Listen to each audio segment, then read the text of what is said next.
book is about you." "So it is about Pooh," he squeaked. "You see what it is. He is jealous because he thinks Pooh is having a grand introduction all to himself. Pooh is the favorite, of course, there's no denying it, but Piglet comes in for a good many things which Pooh misses, because you can't take Pooh to school without everybody knowing it, but Piglet is so small that he slips into a pocket, where it is very comforting to feel him when you are not quite sure whether twice 7 is 12 or 22. Sometimes he slips out and has a good look in the ink pot, and in this way he has got more education than Pooh. But Pooh doesn't mind. Some have brains, and some haven't, he says, and there it is. And now all the others are saying, what about us? So perhaps the best thing to do is to stop writing introductions and get on with the book. AAMX. In which Christopher Robin gives a Pooh party, and we say good. By Willie-the-Pooch. Chapter 1. In which we are introduced to Winnie-the-Pooh and some bees, and the stories begin. Here is Edward Bear coming downstairs now, bump, bump, bump on the back of his head behind Christopher Robin. It is, as far as he knows, the only way of coming downstairs, but sometimes he feels that there really is another way, if only he could stop bumping for a moment and think of it. And then he feels that perhaps there isn't. Anyhow, here he is at the bottom and ready to be introduced to you, Winnie-the-Pooh.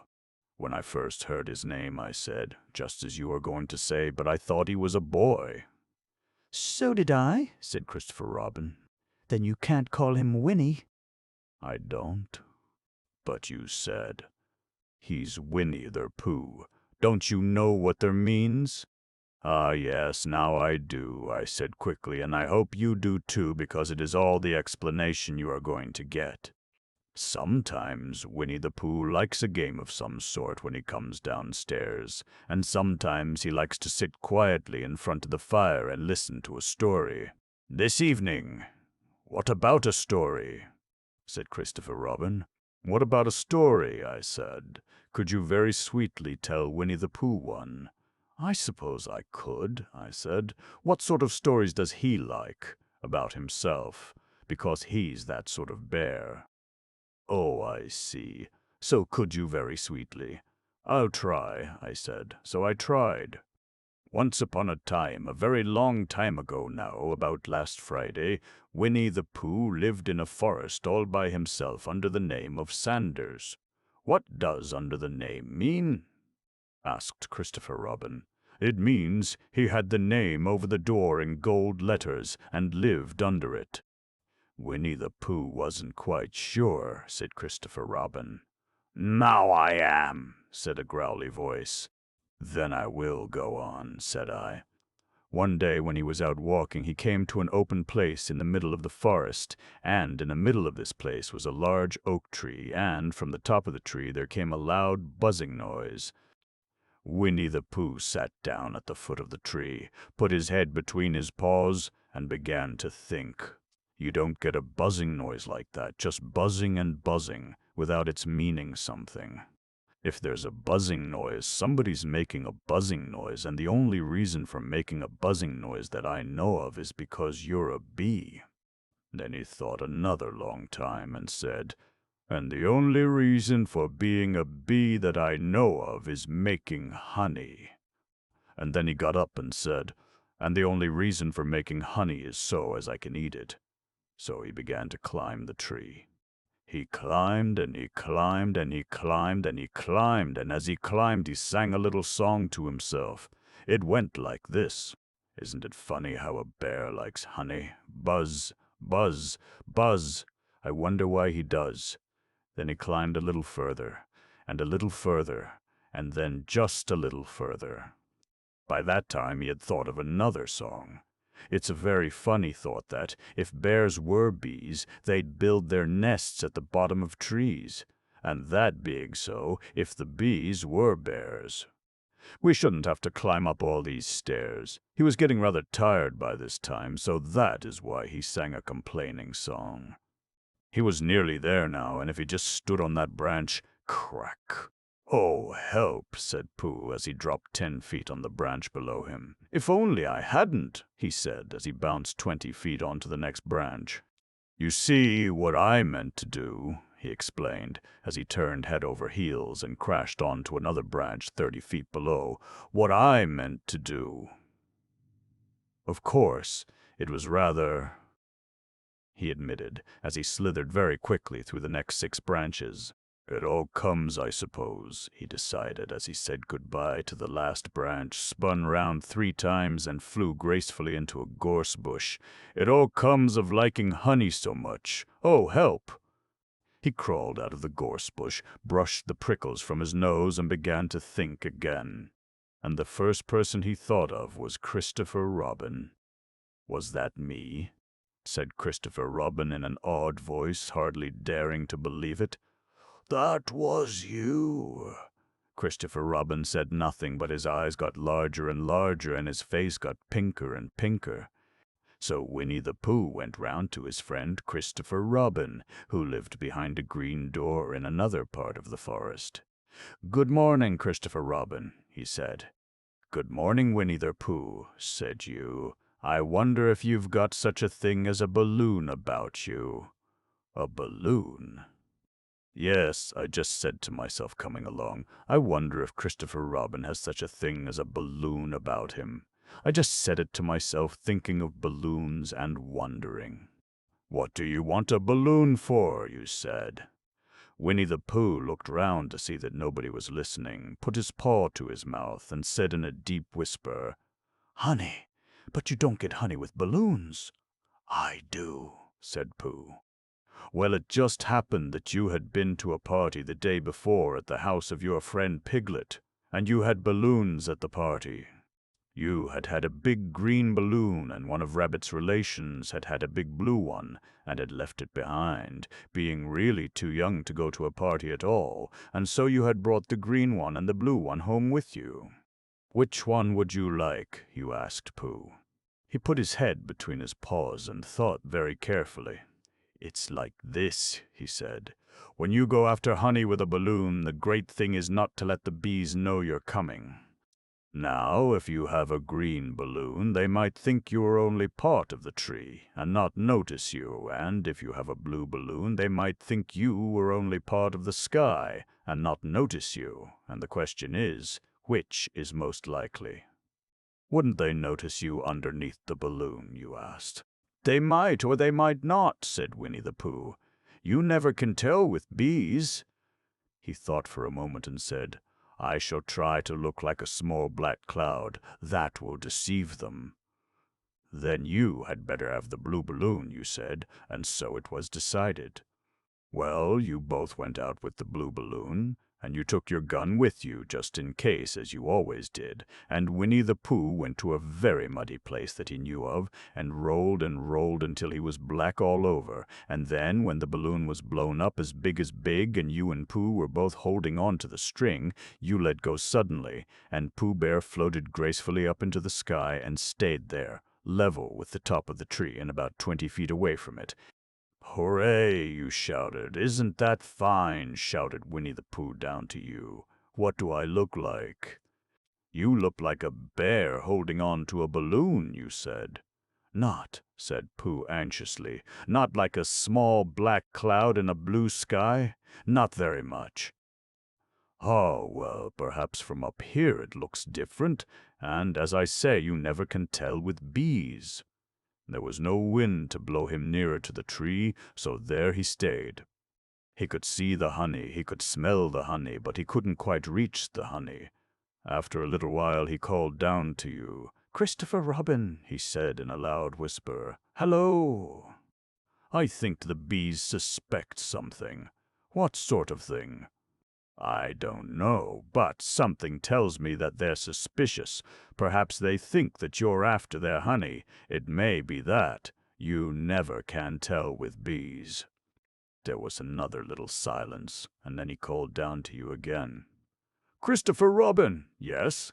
"Have you an umbrella in your house?" "I think so." I wish you would bring it out here and walk up and down with it and look up at me every now and then and say, 'Tut, tut, it looks like rain.' I think if you did that, it would help the deception which we are practicing on these bees." "Well, you laughed to yourself, silly old bear, but you didn't say it aloud because you were so fond of him, and you went home for your umbrella.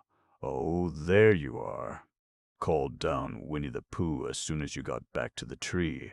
"I was beginning to get anxious. I have discovered that the bees are now definitely suspicious. Shall I put my umbrella up?"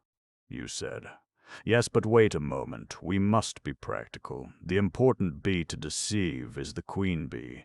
Can you see which is the queen bee from down there? No. A pity. Well, now, if you walk up and down with your umbrella saying, 'Tut, tut, it looks like rain,' I shall do what I can by singing a little cloud song, such as a cloud might sing, 'Go.'" So, while you walked up and down and wondered if it would rain, Winnie-the-Pooh sang this song, "How sweet to be a cloud floating in the blue. Every little cloud always sings aloud. How sweet to be a cloud floating in the blue. It makes him very proud to be a little cloud." The bees were still buzzing as suspiciously as ever. Some of them, indeed, left their nests and flew all round the cloud as it began for a moment, and then got up again. "Christopher! Ow!" "Robin," called out the cloud. "Yes, I have just been thinking, and I have come to a very important decision. These are the wrong sort of bees." "Are they?" "Quite the wrong sort." "So I should think they would make the wrong sort of honey, shouldn't you?" "Would they?" "Yes. So I think I shall come down." "How?" asked you. Winnie-the-Pooh hadn't thought about this. If he let go of the string, he would fall. Bump! And he didn't like the idea of that. So he thought for a long time, and then he said, "Christopher Robin, you must shoot the balloon with your gun. Have you got your gun?" "Of course I have," you said. "But if I do that, it will spoil the balloon," you said. "But if you don't," said Pooh, "I shall have to let go, and that would spoil me."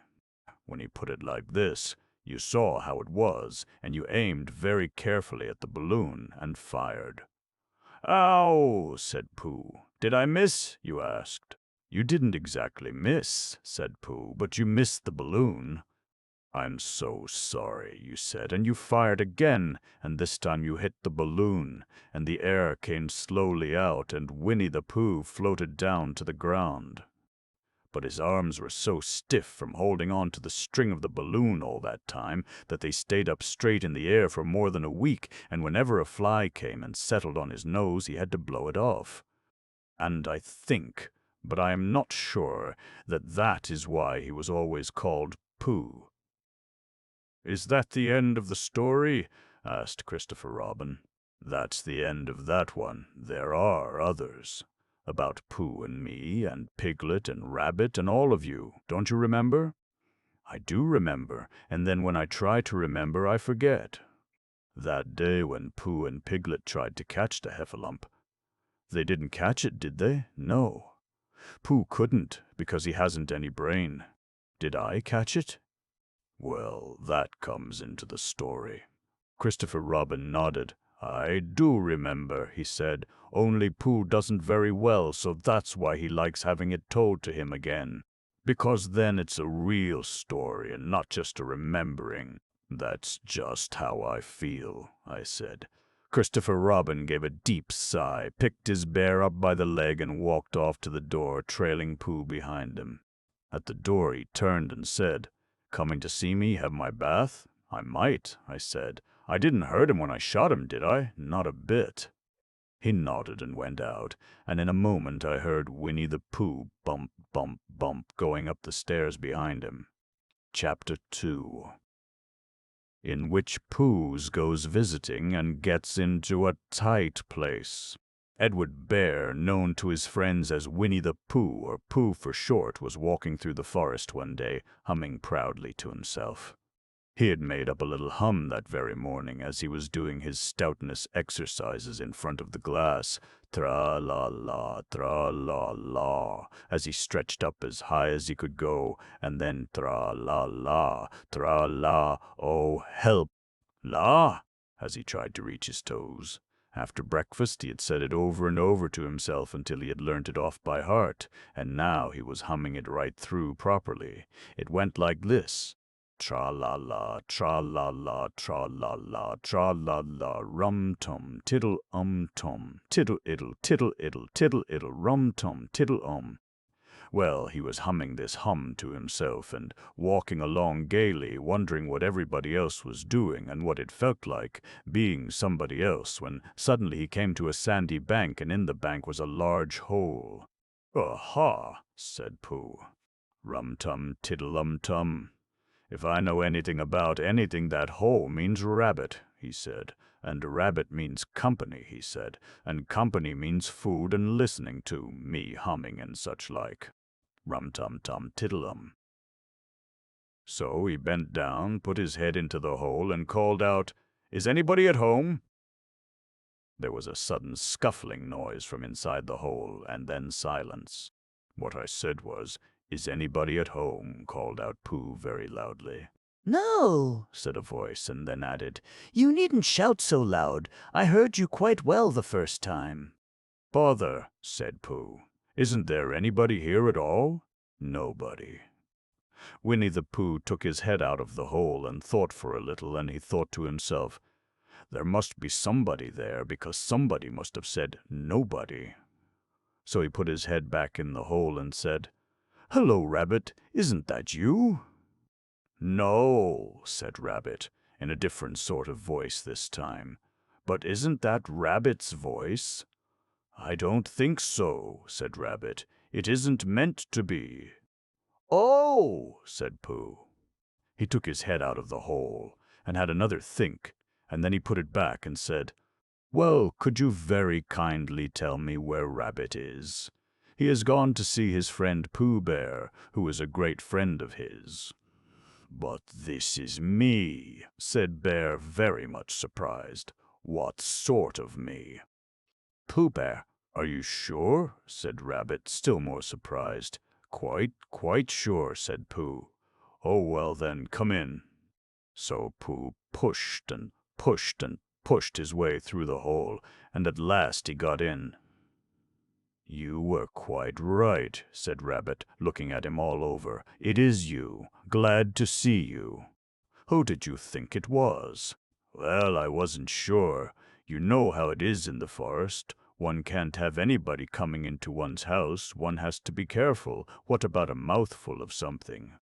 Pooh always liked a little something at 11 o'clock in the morning, and he was very glad to see Rabbit getting out the plates and mugs, and when Rabbit said, "Honey or condensed milk with your bread," he was so excited that he said, "Both," and then, so as not to seem greedy, he added, "But don't bother about the bread, please." And for a long time after that he said nothing, until at last, humming to himself in a rather sticky voice, he got up, shook Rabbit lovingly by the paw, and said that he must be going on. "Must you?" said Rabbit politely. "Well," said Pooh, "I could stay a little longer if you—" and he tried very hard to look in the direction of the larder. "As a matter of fact," said Rabbit, "I was going out myself directly." "Oh, well, then, I'll be going on. Goodbye. Well, goodbye, if you're sure you won't have any more. Is there any more?" asked Pooh quickly. Rabbit took the covers off the dishes and said, "No, there wasn't." "I thought not," said Pooh, nodding to himself. "Well, goodbye. I must be going on." So he started to climb out of the hole. He pulled with his front paws and pushed with his back paws, and in a little while his nose was out in the open again, and then his ears, and then his front paws, and then his shoulders, and then— oh, help.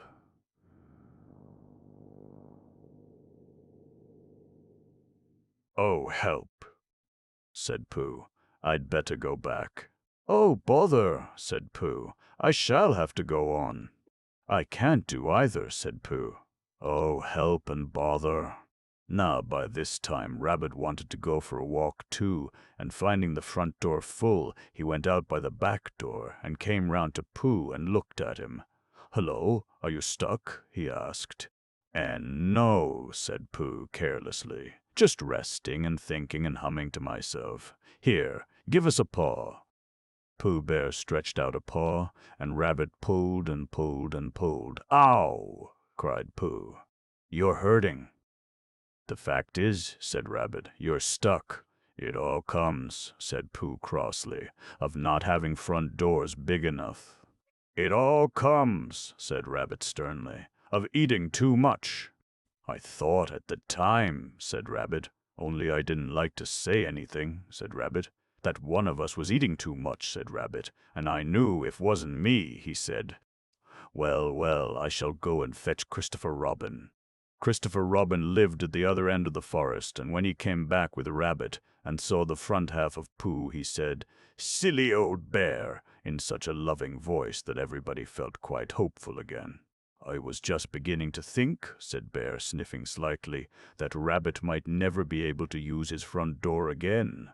And I should hate that," he said. "So should I," said Rabbit. "Use his front door again," said Christopher Robin. "Of course he'll use his front door again." "Good," said Rabbit. "If we can't pull you out, Pooh, we might push you back." Rabbit scratched his whiskers thoughtfully and pointed out that, when once Pooh was pushed back, he was back, and of course nobody was more glad to see Pooh than he was. Still there it was. Some lived in trees and some lived underground, and— "You mean I'd never get out?" said Pooh. "I mean," said Rabbit, "that having got so far, it seems a pity to waste it." Christopher Robin nodded. "Then there's only one thing to be done," he said. "We shall have to wait for you to get thin again." "How long does getting thin take?" asked Pooh anxiously. "About a week, I should think." "But I can't stay here for a week. You can stay here all right, silly old bear. It's getting you out which is so difficult." "We'll read to you," said Rabbit cheerfully. "And I hope it won't snow," he added. "And I say, old fellow, you're taking up a good deal of room in my house. Do you mind if I use your back legs as a towel horse? Because, there they are, doing nothing, and it would be very convenient just to hang the towels on them." "A week," said Pooh gloomily. "What about meals?" "I'm afraid no meals," said Christopher Robin, "because of getting thin quicker. But we will read to you." Bear began to sigh, and then found he couldn't because he was so tightly stuck, and a tear rolled down his eye as he said, "Then would you read a sustaining book, such as would help and comfort a wedged bear in great tightness?" So for a week, Christopher Robin read that sort of book at the north end of Pooh, and Rabbit hung his washing on the south end, and in between Bear felt himself getting slenderer and slenderer. And at the end of the week, Christopher Robin said, "Now!" So he took hold of Pooh's front paws, and Rabbit took hold of Christopher Robin, and all Rabbit's friends and relations took hold of Rabbit, and they all pulled together, and for a long time Pooh only said, "Ow!" and "Oh!" and then, all of a sudden, he said, "Pop!" just as if a cork were coming out of a bottle. And Christopher Robin and Rabbit and all Rabbit's friends and relations went head over heels backwards, and on the top of them came Winnie-the-Pooh, free, free. So, with a nod of thanks to his friends, he went on with his walk through the forest, humming proudly to himself. But Christopher Robin looked after him lovingly and said to himself, "Silly old bear." Chapter 3, in which Poosh and Piglet go hunting and nearly catch a woozle. The Piglet lived in a very grand house in the middle of a beech tree, and the beech tree was in the middle of the forest, and the Piglet lived in the middle of the house. Next to his house was a piece of broken board which had "Trespassers W" on it. When Christopher Robin asked the Piglet what it meant, he said it was his grandfather's name, and had been in the family for a long time. Christopher Robin said you couldn't be called Trespassers W, and Piglet said yes, you could, because his grandfather was, and it was short for Trespassers Will, which was short for Trespassers William. And his grandfather had had two names in case he lost one, Trespassers after an uncle, and William after Trespassers. "I've got two names," said Christopher Robin carelessly. "Well, there you are, that proves it," said Piglet. One fine winter's day when Piglet was brushing away the snow in front of his house, he happened to look up, and there was Winnie-the-Pooh. Pooh was walking round and round in a circle, thinking of something else, and when Piglet called to him, he just went on walking. "Hello," said Piglet, "what are you doing?" "Hunting," said Pooh. "Hunting what?" "Tracking something," said Winnie-the-Pooh very mysteriously. Tracking what? Said Piglet, coming closer. That's just what I ask myself. I ask myself, what? What do you think you'll answer? I shall have to wait until I catch up with it, said Winnie-the-Pooh. Now, look there. He pointed to the ground in front of him. What do you see there? Tracks, said Piglet. Paw marks. He gave a little squeak of excitement. Oh, Pooh, do you think it's a woozle? It may be, said Pooh. Sometimes it is, and sometimes it isn't. You never can tell with paw marks. With these few words he went on tracking, and Piglet, after watching him for a minute or two, ran after him. Winnie-the-Pooh had come to a sudden stop and was bending over the tracks in a puzzled sort of way. What's the matter? Asked Piglet. It's a very funny thing, said Bear, but there seem to be two animals now. This, whatever it was, has been joined by another, whatever it is, and the two of them are now proceeding in company. Would you mind coming with me, Piglet, in case they turn out to be hostile animals? Piglet scratched his ear in a nice sort of way, and said that he had nothing to do until Friday, and would be delighted to come in case it really was a woozle. You mean, in case it really is two woozles, said Winnie-the-Pooh, and Piglet said that anyhow he had nothing to do until Friday. So off they went together. There was a small spinney of larch trees just here, and it seemed as if the two woozles, if that is what they were, had been going round this spinney, so round this spinney went Pooh and Piglet after them. Piglet passing the time by telling Pooh what his grandfather Trespassers W had done to remove stiffness after tracking, and how his grandfather Trespassers W had suffered in his later years from shortness of breath, and other matters of interest, and Pooh wondering what a grandfather was like, and if perhaps this was two grandfathers they were after now, and if so, whether he would be allowed to take one home and keep it, and what Christopher Robin would say. And still the tracks went on in front of them. Suddenly Winnie-the-Pooh stopped and pointed excitedly in front of him. Look! What? Said Piglet with a jump. And then, to show that he hadn't been frightened, he jumped up and down once or twice more in an exercising sort of way. The tracks, said Pooh. A third animal has joined the other two. Pooh! Cried Piglet. Do you think it is another woozle? No, said Pooh, because it makes different marks. It is either two woozles and one, as it might be Whizzle, or two, as it might be Whizzles and one. If so it is woozle. Let us continue to follow them. So they went on, feeling just a little anxious now, in case the three animals in front of them were of hostile intent, and Piglet wished very much that his grandfather T.W. were there instead of elsewhere, and Pooh thought how nice it would be if they met Christopher Robin suddenly but quite accidentally, and only because he liked Christopher Robin so much. And then, all of a sudden, Winnie-the-Pooh stopped again and licked the tip of his nose in a cooling manner, for he was feeling more hot and anxious than ever in his life before. There were 4 animals in front of them. Do you see, Piglet? Look at their tracks. 3, as it were, woozles, and 1, as it was, Whizzle. Another woozle has joined them. And so it seemed to be. There were the tracks, crossing over each other here, getting muddled up with each other there, but, quite plainly, every now and then, the tracks of 4 sets of paws. "I think," said Piglet, when he had licked the tip of his nose too and found that it brought very little comfort. "I think that I have just remembered something." "I have just remembered something that I forgot to do yesterday and shan't be able to do tomorrow. So I suppose I really ought to go back and do it now." "We'll do it this afternoon, and I'll come with you," said Pooh. "It isn't the sort of thing you can do in the afternoon," said Piglet quickly. "It's a very particular morning thing that has to be done in the morning, and, if possible, between the hours of, what would you say the time was?" "About 12, said Winnie-the-Pooh, looking at the sun. "Between, as I was saying, the hours of 12 and 12:05, so really, dear old Pooh, if you'll excuse me. What's that?"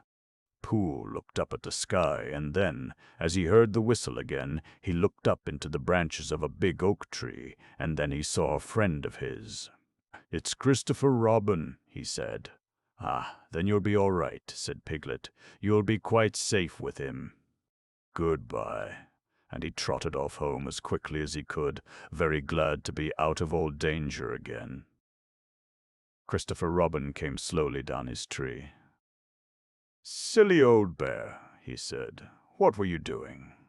First you went round the spinney twice by yourself, and then Piglet ran after you, and you went round again together, and then you were just going round a 4th time." "Wait a moment," said Winnie-the-Pooh, holding up his paw. He sat down and thought in the most thoughtful way he could think. Then he fitted his paw into one of the tracks, and then he scratched his nose twice and stood up. "Yes," said Winnie-the-Pooh. "I see now," said Winnie-the-Pooh. "I have been foolish and deluded," said he, "and I am a bear of no brain at all." "You're the best bear in all the world," said Christopher Robin soothingly. "Am I?" said Pooh hopefully, and then he brightened up suddenly. "Anyhow," he said, "it is nearly luncheon time." So he went home for it. Chapter 4. Iron, which Eeyore loses a tail, and Pooh finds one. The old grey donkey Eeyore stood by himself in a thistly corner of the forest, his front feet well apart, his head on one side, and thought about things. Sometimes he thought sadly to himself, "Why?" And sometimes he thought, "Wherefore?" And sometimes he thought, "Inasmuch as which?" And sometimes he didn't quite know what he was thinking about. So when Winnie-the-Pooh came stomping along, Eeyore was very glad to be able to stop thinking for a little in order to say, "How do you do?" in a gloomy manner to him. "And how are you?" said Winnie-the-Pooh. Eeyore shook his head from side to side. "Not very how," he said. "I don't seem to have felt at all how for a long time." "Dear, dear," said Pooh, "I'm sorry about that. Let's have a look at you." So Eeyore stood there gazing sadly at the ground, and Winnie-the-Pooh walked all round him once. "Why, what's happened to your tail?" he said in surprise. "What has happened to it?" said Eeyore. "It isn't there." "Are you sure?" "Well, either a tail is there or it isn't there. You can't make a mistake about it. And yours isn't there. Then what is?" "Nothing." "Let's have a look," said Eeyore. And he turned slowly round to the place where his tail had been a little while ago, and then, finding that he couldn't catch it up, he turned round the other way until he came back to where he was at first, and then he put his head down and looked between his front legs, and at last he said with a long, sad sigh, "I believe you're right." "Of course I'm right," said Pooh. "That accounts for a good deal," said Eeyore gloomily. "It explains everything. No wonder." "You must have left it somewhere," said Winnie-the-Pooh. "Somebody must have taken it," said Eeyore. "How like them," he added after a long silence. Pooh felt that he ought to say something helpful about it, but didn't quite know what. So he decided to do something helpful instead. "Eeyore," he said solemnly, "I, Winnie-the-Pooh, will find your tail for you." "Thank you, Pooh," answered Eeyore. "You're a real friend," said he. "Not like some," he said. So Winnie-the-Pooh went off to find Eeyore's tail. It was a fine spring morning in the forest as he started out. Was Little soft clouds played happily in a blue sky, skipping from time to time in front of the sun as if they had come to put it out, and then sliding away suddenly so that the next might have his turn. Through them and between them the sun shone bravely, and a copse which had worn its furs all the year round seemed old and dowdy now beside the new green lace which the beeches had put on so prettily. Through copse and spinney marched Bear, down open slopes of gorse and heather, over rocky beds of streams, up steep banks of sandstone into the heather again, and so at last, tired and hungry, to the 100-acre wood. For it was in the 100-acre wood that Owl lived. And if anyone knows anything about anything, said Bear to himself, it's Owl who knows something about something, he said. Or my name's not Winnie-the-Pooh, he said. Which it is, he added. So there you are. Owl lived at the Chestnuts, an old-world residence of great charm, which was grander than anybody else's, or seemed so to Bear, because it had both a knocker and a bell-pull. Underneath the knocker there was a notice which said, PLLLRN if an RNS is required. Underneath the bell-pull there was a notice which said, PLLLLNRNSR is not rekid. These notices had been written by Christopher Robin, who was the only one in the forest who could spell, for Owl, wise though he was in many ways, able to read and write and spell his own name, Wall, yet somehow went all to pieces over delicate words like measles and buttered toast. Winnie-the-Pooh read the two notices very carefully, first from left to right, and afterwards, in case he had missed some of it, from right to left. Then, to make quite sure, he knocked and pulled the knocker, and he pulled and knocked the bell-rope, and he called out in a very loud voice, Owl, I require an answer. It's Bear speaking. And the door opened, and Owl looked out. Hello, Pooh, he said. How's things? Terrible and sad, said Pooh, because Eeyore, who is a friend of mine, has lost his tail, and he's moping about it. So could you very kindly tell me how to find it for him? Well, said Owl, the customary procedure in such cases is as follows. What does crustamony proceed cake mean? Said Pooh. For I am a bear of very little brain, and long words bother me. It means the thing to do. As long as it means that, I don't mind, said Pooh humbly. The thing to do is as follows. First, issue a reward. Then, just a moment, said Pooh, holding up his paw. What do we do to this? What you were saying? You sneezed just as you were going to tell me. I didn't sneeze. Yes, you did, Owl. Excuse me, Pooh, I didn't. You can't sneeze without knowing it. Well, you can't know it without something having been sneezed. What I said was, first issue a reward. You're doing it again, said Pooh sadly. A reward, said Owl very loudly. We write a notice to say that we will give a large something to anybody who finds Eeyore's tail. I see, said Pooh, nodding his head. Talking about large somethings, he went on dreamily. I generally have a small something about now, about this time in the morning.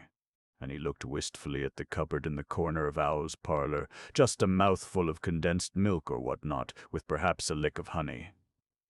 Well then, said Owl, we write out this notice and we put it up all over the forest.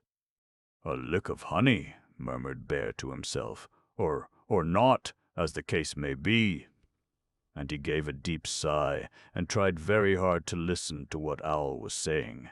But Owl went on and on, using longer and longer words, until at last he came back to where he started, and he explained that the person to write out this notice was Christopher Robin.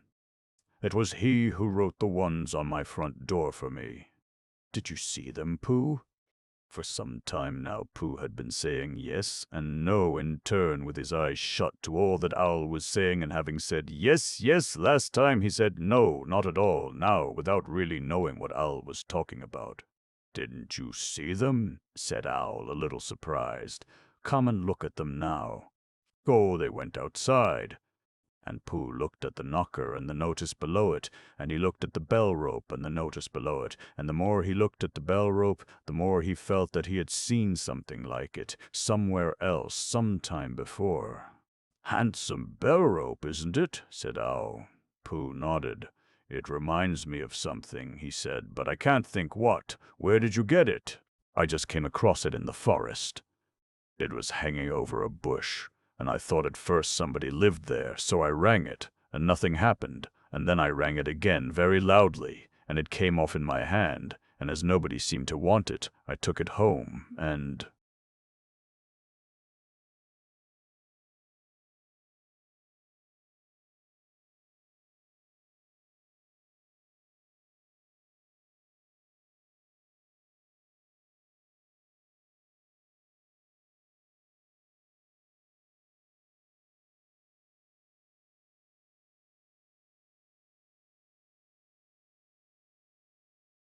"Somebody did want it."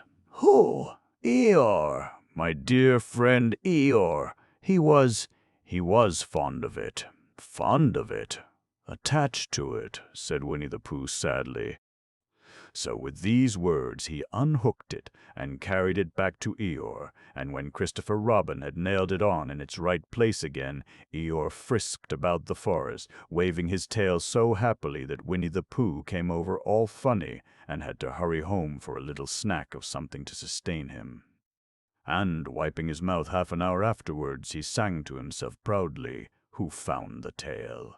"I," said Pooh, "at 1:45, only it was 11:15 really, I found the tail." Chapter 5.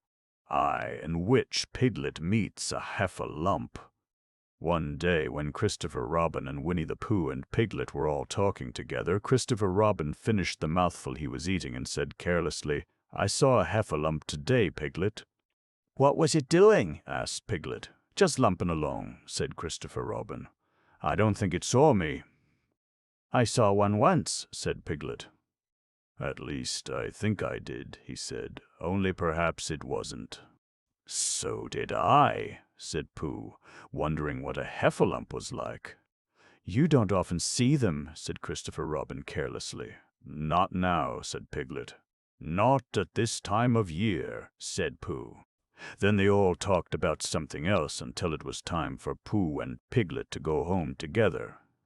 At first, as they stumped along the path which edged the 100-acre wood, they didn't say much to each other, but when they came to the stream and had helped each other across the stepping stones and were able to walk side by side again over the heather, they began to talk in a friendly way about this and that, and Piglet said, "If you see what I mean, Pooh," and Pooh said, "It's just what I think myself, Piglet," and Piglet said, "But, on the other hand," Piglet said, "But, on the other hand, Pooh, we must remember," and Pooh said, "Quite true, Piglet, although I had forgotten it for the moment."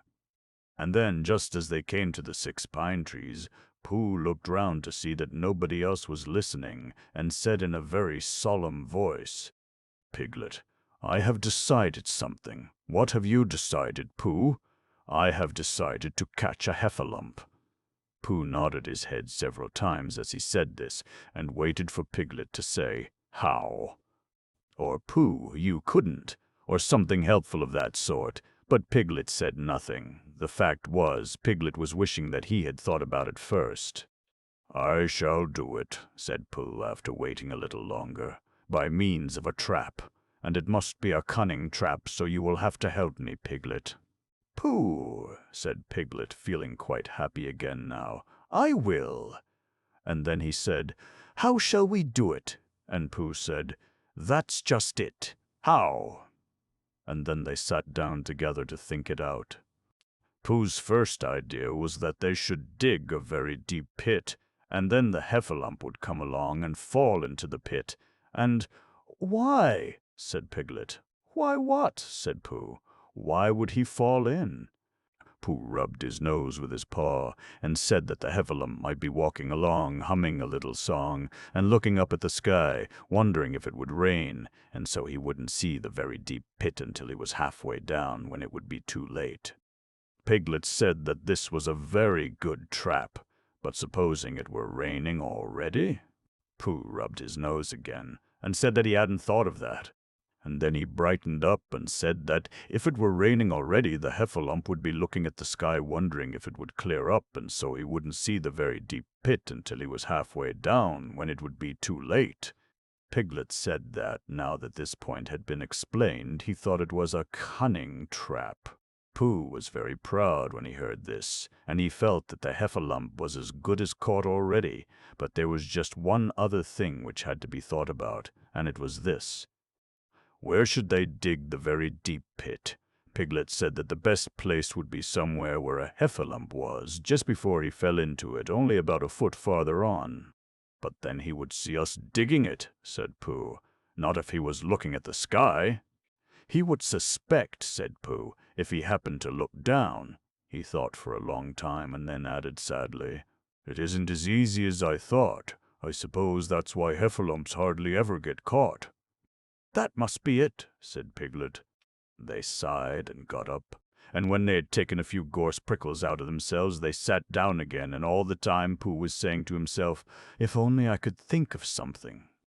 For he felt sure that a very clever brain could catch a heffalump if only he knew the right way to go about it.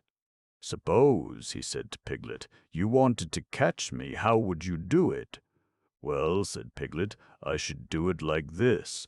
I should make a trap, and I should put a jar of honey in the trap, and you would smell it, and you would go in after it, and I would go in after it, said Pooh excitedly, only very carefully so as not to hurt myself, and I would get to the jar of honey, and I should lick round the edges first of all, pretending that there wasn't any more, you know, and then I should walk away and think about it a little, and then I should come back and start licking in the middle of the jar, and then— Yes, well, never mind about that. There you would be, and there I should catch you. Now the first thing to think of is, what do heffalumps like? I should think acorns, shouldn't you? We'll get a lot of— I say, wake up, Pooh. Pooh, who had gone into a happy dream, woke up with a start and said that honey was a much more trappy thing than acorns. Piglet didn't think so, and they were just going to argue about it when Piglet remembered that if they put acorns in the trap, he would have to find the acorns, but if they put honey, then Pooh would have to give up some of his own honey. So he said, All right, honey, then, just as Pooh remembered it too, and was going to say, All right, acorns. Honey, said Piglet to himself in a thoughtful way, as if it were now settled. I'll dig the pit while you go and get the honey. Very well, said Pooh, and he stumped off. As soon as he got home, he went to the larder, and he stood on a chair and took down a very large jar of honey from the top shelf. It had honey written on it, but just to make sure, he took off the paper cover and looked at it, and it looked just like honey. But you never can tell, said Pooh. I remember my uncle saying once that he had seen cheese just this color. So he put his tongue in and took a large lick. Yes, he said, it is, no doubt about that. And honey, I should say, right down to the bottom of the jar. Unless, of course, he said, somebody put cheese in at the bottom just for a joke. Perhaps I had better go a little further, just in case heffalumps don't like cheese, same as me, ah? And he gave a deep sigh. I was right. It is honey right the way down. Having made certain of this, he took the jar back to Piglet, and Piglet looked up from the bottom of his very deep pit and said, Got it? And Pooh said yes, but it isn't quite a full jar, and he threw it down to Piglet, and Piglet said, No, it isn't. Is that all you've got left? And Pooh said yes, because it was. So Piglet put the jar at the bottom of the pit and climbed out, and they went off home together. Well, good night, Pooh, said Piglet when they had got to Pooh's house, and we meet at 6 o'clock tomorrow morning by the pine trees and see how many heffalumps we've got in our trap. 6 o'clock, Piglet, and have you got any string?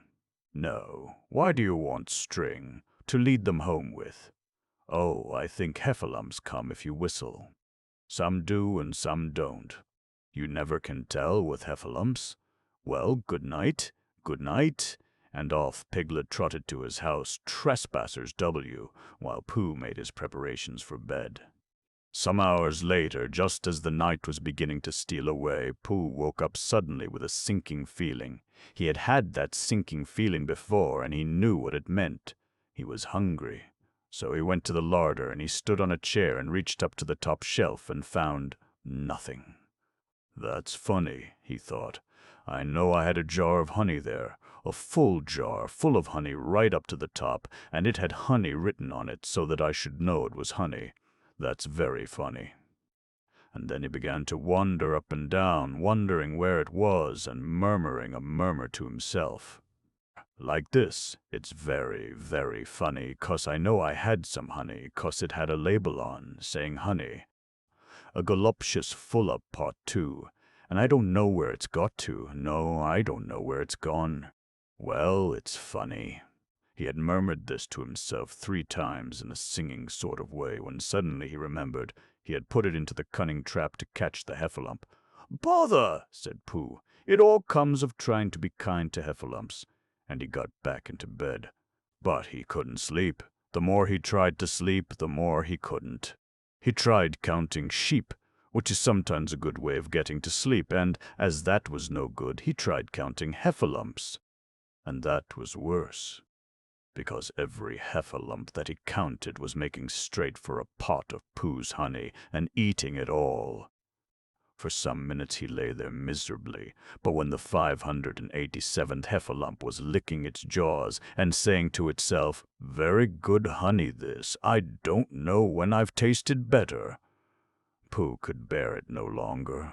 He jumped out of bed, he ran out of the house, and he ran straight to the 6 pine trees.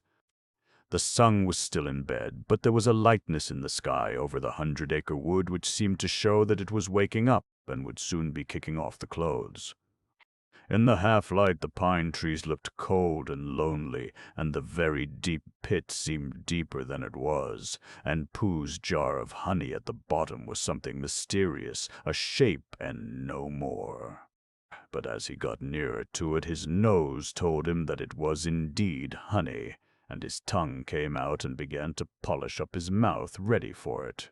"Bother," said Pooh as he got his nose inside the jar. "A heffalump has been eating it." And then he thought a little and said, "Oh no, I forgot." Indeed, he had eaten most of it. But there was a little left at the very bottom of the jar, and he pushed his head right in and began to lick. By and by Piglet woke up. As soon as he woke, he said to himself, "Oh." Then he said bravely, "Yes," and then, still more bravely, "Quite so." But he didn't feel very brave, for the word which was really jiggetting about in his brain was heffalumps. What was a heffalump like? Was it fierce? Did it come when you whistled? And how did it come? Was it fond of pigs at all?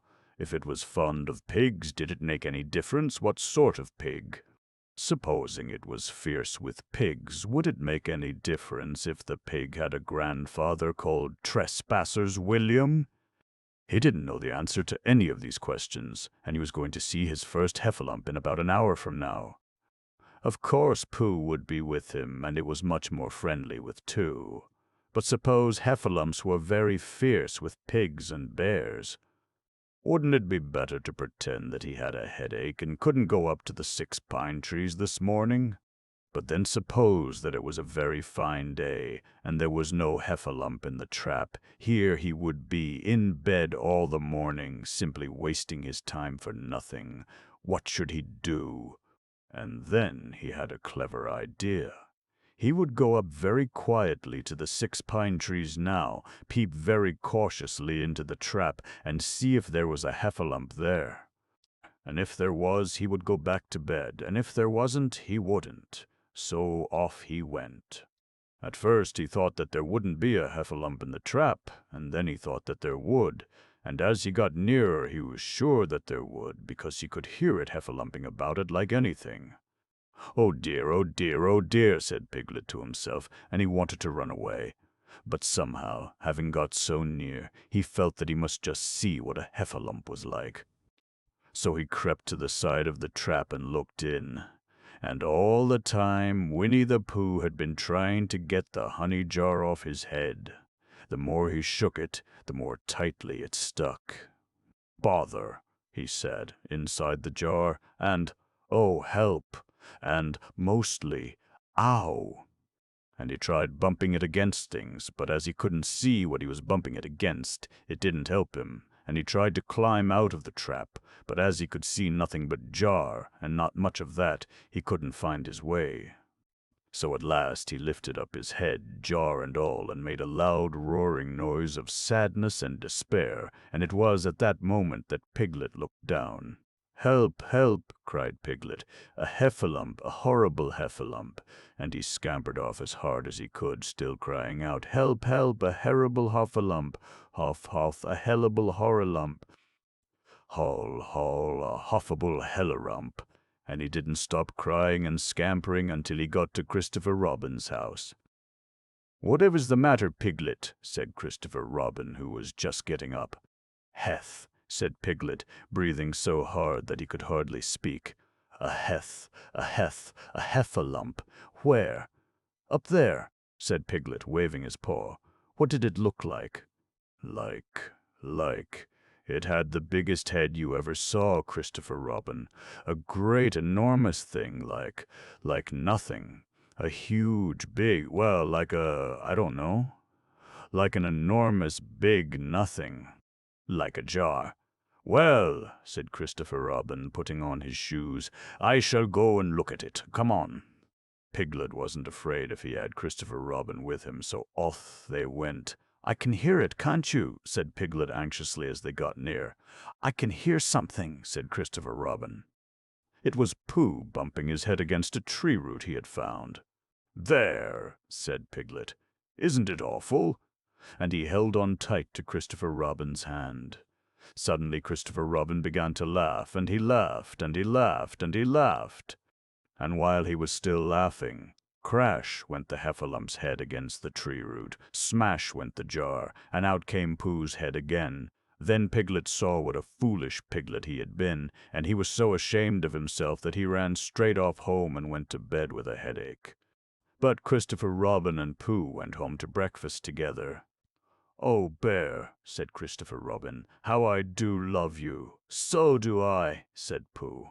Chapter 6 In which Eeyore has a birthday and gets 2 presents. Eeyore, the old gray donkey, stood by the side of the stream and looked at himself in the water. "Pathetic," he said. "That's what it is. Pathetic." He turned and walked slowly down the stream for 20 yards, splashed across it, and walked slowly back on the other side. Then he looked at himself in the water again. "As I thought," he said. "No better from this side. But nobody minds, nobody cares. Pathetic, that's what it is." There was a crackling noise in the bracken behind him, and out came Pooh. "Good morning, Eeyore," said Pooh. "Good morning, Pooh Bear," said Eeyore gloomily. "If it is a good morning," he said. "Which I doubt," said he. "Why, what's the matter?" "Nothing, Pooh Bear, nothing. We can't all, and some of us don't. That's all there is to it." "Can't all what?" said Pooh, rubbing his nose. "Gaiety, song and dance.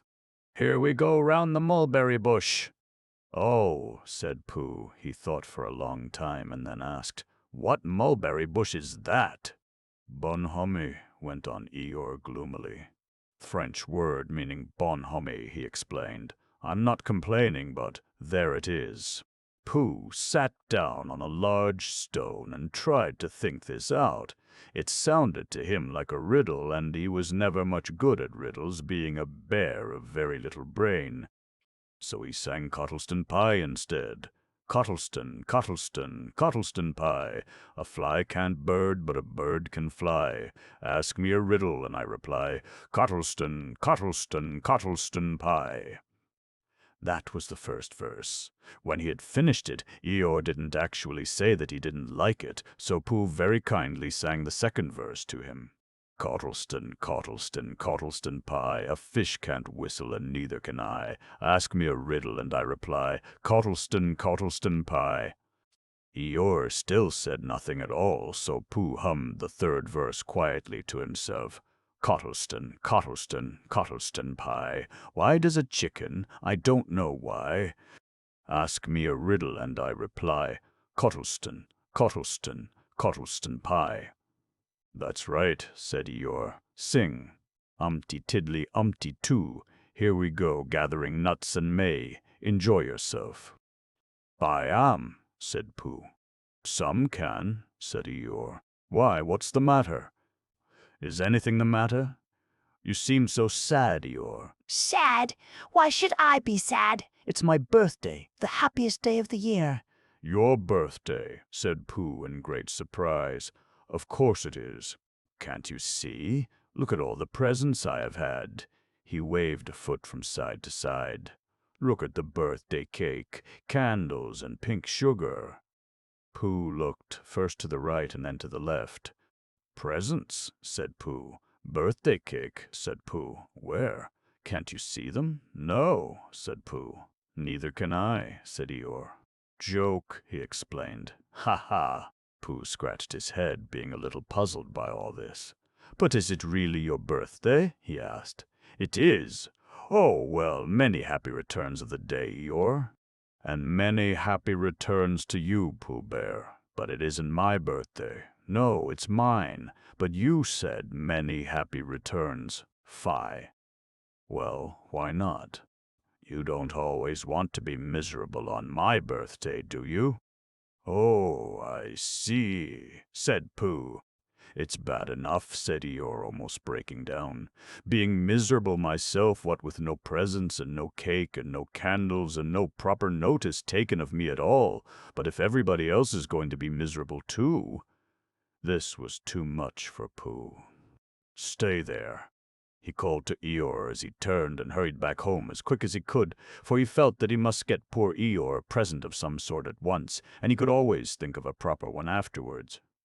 Outside his house he found Piglet, jumping up and down trying to reach the knocker. "Hello, Piglet," he said. Hello, Pooh, said Piglet. What are you trying to do? I was trying to reach the knocker, said Piglet. I just came round. Let me do it for you, said Pooh kindly. So he reached up and knocked at the door. I have just seen Eeyore, he began, and poor Eeyore is in a very sad condition because it's his birthday and nobody has taken any notice of it, and he's very gloomy. You know what Eeyore is, and there he was, and Paw, what a long time whoever lives here is answering this door. And he knocked again. But Pooh, said Piglet, it's your own house.